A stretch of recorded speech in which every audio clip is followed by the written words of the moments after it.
مرکزی مملکتی وزیر بنڈی سنجے کے فرزند بنڈی بھگیرتا کی فوری گرفتاری کی مانگ بڑھتی جا رہی ہے اور اس سلسلے میں BRSV کے کارکنان نے فوری گرفتاری کا مطالبہ کرتے ہوئے DGP دفتر کے روبرو احتجاج کیا ہے۔ ادھر خواتین تنظیم کے کارکنان نے بھی پیٹ بشیر آباد پولیس اسٹیشن کا گھیراؤ کرتے ہوئے احتجاج کیا۔ وہ بنڈی سنجے اور وزیر اعظم کے خلاف بھی نعرے بازی کر رہے تھے۔ واضح ہے کہ بنڈی سنجے کے دفتر کی جانب سے جاری کردہ بیان میں دعویٰ کیا گیا ہے کہ ان کے فرزند بنڈی سائی بھگیرت کو ہنی ٹریپ اور بھتہ خوری کے ایک مبینہ منصوبہ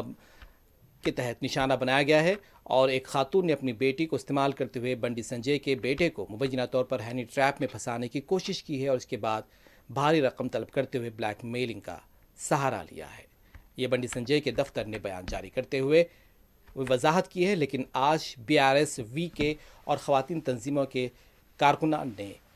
احتجاج کیا ہے۔